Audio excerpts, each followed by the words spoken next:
আপনারা আপনাদের কাজে সন্তুষ্ট কিনা? যে আপনাকে প্রথমে বলছি, জি। আমাদের কাজের ব্যাপারে আপনাকে প্রথমত দেখতে হবে আমাদের একটা প্রস্তুতি পর্বের ব্যাপারটা আছে, প্রস্তুতি প্রাক ব্যাপারটা, এটাকে বিবেচনায় নিতে হবে যে 5ই আগস্ট দেশ কোন অবস্থায় ছিল এবং 3 দিন সরকারবিহীন অবস্থায় দেশ ছিল।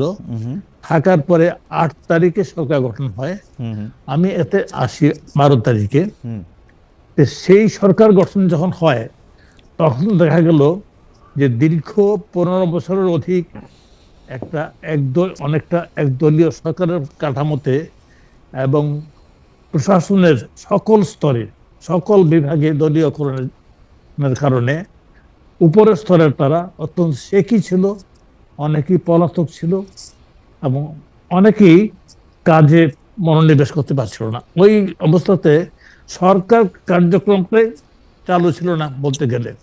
থানা থেকে পুলিশ চলে এসেছিল এবং পুলিশের কর্মকর্তাও ছিলেন একই ধরনের।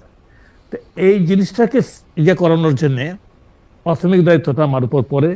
সেই দায়িত্বটাকে করার জন্য অনেক রদবদল করতে হয় এবং অনেক কাঠামোগত পরিবর্তনও কিছু পরিমাণ হয়। সেইটা করার জন্য সংস্কারের আগে এই কাজগুলি করানোর জন্য এটা দরকার ছিল এবং সেইটা যথাযথভাবে সম্পন্ন হয়েছে। সকলের সন্তুষ্টি বিধান করতে না পারলেও মোটামুটিভাবে একটা কাঠামো দাঁড়িয়ে গেছে। সেই কাঠামোতে এখানে পরিবর্তন তো সবসময় দরকার হয়, সে দরকার ছিল বা আছে বা থাকবে। ঠিক পাশাপাশি বেশ কিছু এখানে সংস্কার কমিশন গঠন করা হয়। আজকের অন্যতম আলোচক ডক্টর তোফায়েল আহমদ আমার বন্ধু, উনি একটা কমিশনের প্রধান। এই সংস্কার কমিশনগুলি কাজ করছে, 2-1টা প্রতিবেদন দিয়েছে, বাকিগুলির জন্য সময়সীমা বৃদ্ধি করা হয়েছে এবং আশা করছি সহসায় দেবে। দেওয়ার পরে মাননীয় প্রধান উপদেষ্টা বলেছেন এগুলি নিয়ে যারা স্টেক হোল্ডার আছে, বিশেষ করে রাজনৈতিক দলগুলির সাথে উনি মত বিনিময় করবেন। মত বিনিময়ের পরে এই সংস্কার সম্পর্কে একটা সিদ্ধান্তে পৌঁছবেন। আমার তো মনে হয় যে আমরা যে অবস্থায় রাষ্ট্র কাঠামোকে পেয়েছিলাম, যদিও আমি ওই বিষয় সম্পর্কে আলোচনা না, তাই বলি যে আজকেও কিন্তু আমরা, যেহেতু খাদ্য ব্যবস্থাপনার দায়িত্বে আমি আছি, কিন্তু যখন আমরা এই সরকারের দায়িত্ব গ্রহণ করি তখন কিন্তু আমাদের অনেক জিনিস বাকিতে কেনা ছিল দেখে আগে দিচ্ছিল না, সার দিচ্ছিল না, আমাদের তেল দিচ্ছিল না। এই অবস্থায় ছিল বৈদেশিক মুদ্রার অবস্থাটা, এমন নাজুক অবস্থায় ছিল, নেগেটিভ অবস্থায় ছিল। কিন্তু ধীরে ধীরে এই অবস্থাটা অনেকটা কেটে গেছে। আমরা এখন এলসি করতে পারছি, যদিও খুব ওপেন হ্যান্ডেড ভাবে করতে পারছি না। আমরা খাদ্য আমদানি করতে পারছি, আমরা বিদেশ থেকে বিভিন্ন জিনিস তেল আমদানি করতে পারছি, বিভিন্ন জিনিস করতে পারছি। আমার তো মনে হয় যে এই সময়ের মধ্যে যেটুকু অগ্রগতি হয়েছে এটা কি আদৌ মন্দ বলা চলে না। তবে প্রত্যাশার সাথে হয়তো অনেকে সামঞ্জস্যপূর্ণ নয়, কিন্তু আমি ব্যক্তিগতভাবে মনে করি যে আমরা এই অল্প সময়ের মধ্যে মোটামুটি ভাবে, অল্প সময় বলবো 5 মাস খুব বড় সময় না একটা জাতির জীবনের জন্য, যে অবস্থায় দেশটা ছিল সেই অবস্থায় এটা আমাদের অর্জনটাকে আমি খুব কম মনে করছি না। এবং সংস্কার কমিশন দিয়ে প্রায় শেষ করে এসেছে। জি, আমার 2টা বিষয় আছে যে আপনারা কিভাবে কিরকম দায়িত্ব পালন করছেন সেটার ক্ষেত্রে। একটা প্রশ্ন হচ্ছে 5 আগস্টের পরিবর্তনের পর, শেখ হাসিনা পালিয়ে যাওয়ার পর আমলাতন্ত্রের মধ্যে প্রশাসনে এক ধরনের আতঙ্ক তৈরি হয়েছিল। 4-5 মাস পরে সেই আতঙ্ক এখন কেটেছে কিনা? অনেক দর্শকরা কিন্তু মন্তব্য করেছেন যে প্রশাসনের কর্মকর্তা কর্মচারীরা অন্তর্বর্তী সরকারকে সহযোগিতা করছে না। সরকারের একজন উপদেষ্টা হিসাবে আপনার অভিজ্ঞতা কেমন? আমার কিন্তু ব্যাপারটা মনে হচ্ছে যে এটা কারোর কাছে এটা মনে হতে পারে ব্যাপারটা, কিন্তু আমি যে কাঠামোটাকে নিয়ে কাজ করছি তারা সর্বাত্মক ভাবে আমার সহযোগিতা করছে। এবং আগে কিন্তু আমি প্রধান উপদেষ্টার সাথে ওনার দপ্তরে সংশ্লিষ্ট ছিলাম।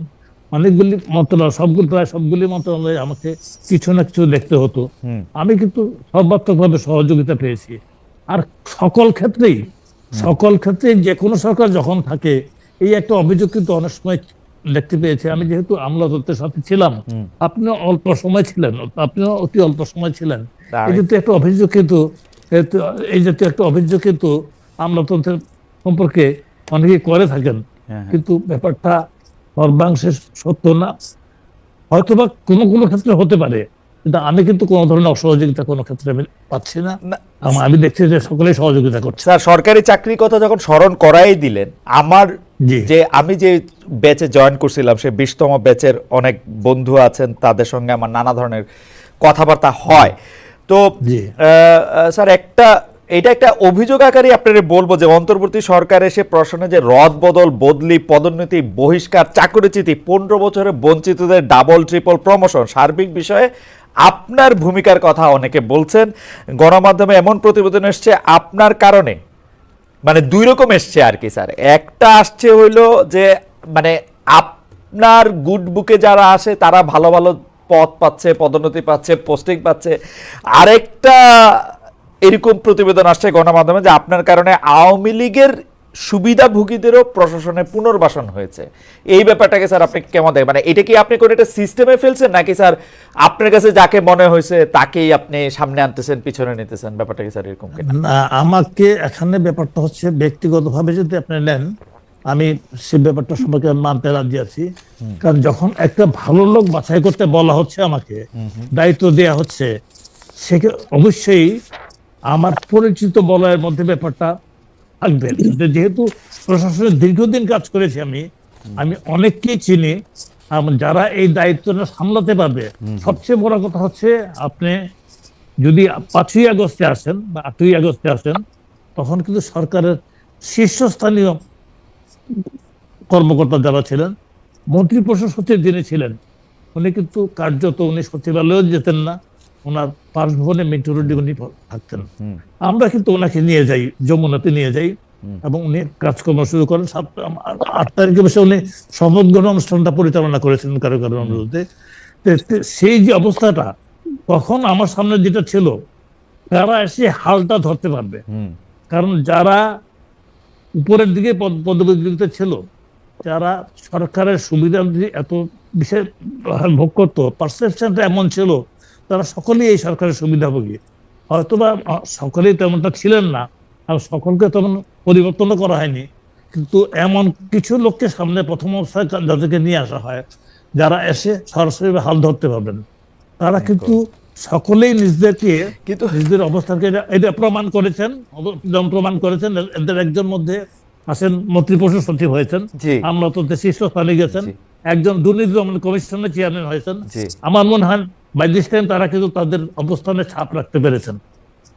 স্যার, অনেকেই বলে থাকেন যে শেখ হাসিনা কি আর উপরের দিকের সচিব বা উপরের দিকের পদে কাউরে নিছে, যারে যদি না দেখে ডিএনএ টেস্ট করে যে সে খুব আওয়ামী লীগার? এখন আপনার ব্যাপারটা হচ্ছে কি, তখন মানে দীর্ঘদিন পর্যন্ত অফিসারদের সাইকি তো একটা জিনিস চলে গিয়েছিল, যে জিনিসটা আমি প্রায়ই বলতাম তাদের সূচনাতে বিভিন্ন গেছে, এখনো বলি যে তারা, আমি বলি যে তোমরা ভুলে গিয়েছিলে যে দেশে সরকার পরিবর্তন হয়। তারা ভেবেছিল যে দেশে এখানে একটা দলই আছে, একজন নেতাই আছে, উনিই থাকবেন, এই দলটাই ক্ষমতায় থাকবে। এটা এদের অনেকেই, যদিও সকলেই না। আর কিছু অবস্থার প্রেক্ষিতে সেদিকে গিয়েছিল, সেই সব স্লোগান দিয়েছিল বা ইয়ে করেছিল। এখানে অন মেরিট দেখা গেছে যে যারা ভালো মেরিটের অধিকারী এবং যারা আসলে মানে যেতে ইয়ে করে নাই, তারা তেমন ভাবে দলীয় ভাবে তারা দলীয় ক্যাডারের মতো কাজ করে নাই, তাদের ব্যাপারে কিন্তু কোনো ব্যবস্থা নেওয়া হয়নি, বরং তারা যোগ্য